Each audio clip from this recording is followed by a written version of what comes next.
what they would consider miracles. Oh, beautiful. And isn't that interesting? I've been saying this for the last several years, and I was so happy because that when the plane landed safely on the Hudson, and it was touted as the miracle on the Hudson, right at the first week of January, and then the inauguration miracle of 2.5 million people gathered together in unison in one place and all over the world, and it's being televised, and people are just in joyous celebration. And all in harmony. Yeah, and then you see every race, every color, every nationality being represented and standing next to each other, and that's a miracle.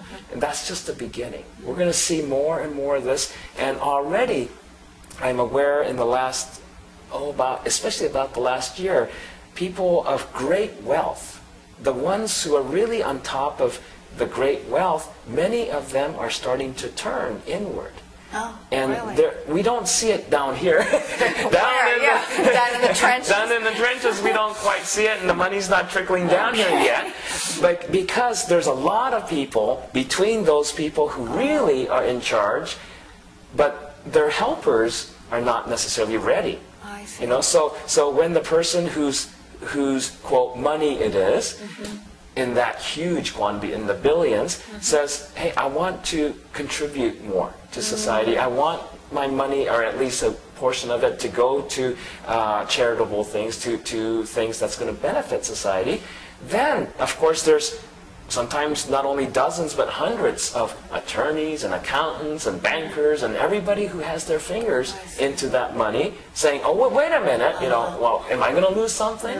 And so it's trickling down to that level, and that level has to start to have changes of heart before it really starts to come down to the day-to-day, the rest of us. And one of the things we're going to see, I do have tremendous certainty that one of the things that's part of this turbulence is wealth has not gone away. Wealth is still here. Exactly, it's energy. The distribution of it is changing. Before, a good portion of the wealth was going into amassing more wealth.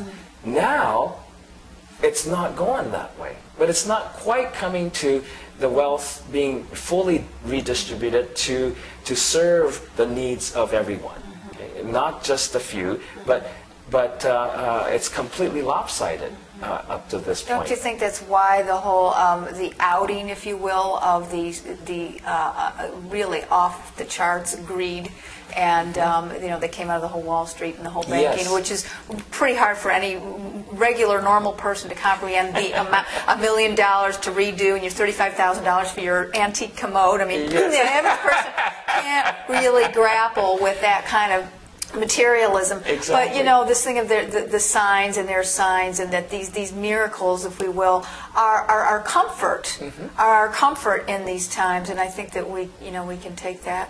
Yeah, and so many things are going to happen more and more that people will consider miracles, which is the unexpected, things that shouldn't have happened this way, but it did on a positive level.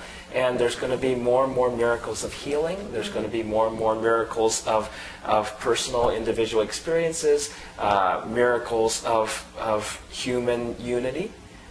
These are going to come by, and I have a feeling, and I hope that they will come not at the expense of a life-threatening, you know, almost a crash landing or something like that, or a terrorist attack, but that people will be able to see their true soul's worth within themselves, that then they would be able to have miracles given to them. This is the not effort side of things. Okay, the effort, we go into effort because we don't feel we're deserving. Okay? We have to earn it. You know, I'm not good enough the way I am, so I have to prove my worth, and then I could be paid, or I could receive some bounty. And my friend says, why do I have to earn a living? That's my birthright. Yeah. If you look at any little child, they don't worry about that. Yeah. They say, give me. Give me. Yeah. They turn to the mother and go, food. And mother serves food. Yeah. And they turn to their parents and go, clothing. and I'm cold, and warmth is brought. So that's the way it should be. That's the way it needs to be. And so people, we don't realize how much invalidation we carry against ourselves, and how much the competition in the world, the competitiveness in society, especially this society, is essentially a reflection of how much competition we're in with ourselves. And what that competition with ourselves is, I'm not enough. Okay? That's the basis, the root of all competition, is when we believe that I am not enough the way I am. I'm not strong enough, I'm not capable enough, I'm not smart enough, I'm not wealthy enough, whatever. And so not enough is lack. And that's the basis of the competition. And one of the things of this time now, in the healing of not only individuals, but in the healing of the globe, in the healing of the earth, of humanity, requires us to dispense with that competition. And first, you know, people are so deeply entrenched in it, they're in competition with everybody else. Okay? I'm going to be better than you, I'm going to be skinnier than you, I'm going to be smarter than you, and so forth. And so those people have to start at least by, okay, hey, how come I'm in so much competition with everybody? Let's bring my awareness to myself more. Then they'll find, oh, I don't see myself very highly. I don't respect myself. I don't see myself as full of worth and full of deserving the grace that is given. And when they start to realize that, then we'll start to be able to have more. Yeah. And we'll be able to distribute things in a harmonious and in a balanced way, where we have what we really need to have wonderful lives. And there's plenty to go around. There's plenty to go around. No one else has to starve themselves and suffer in order for me to feed myself. Right.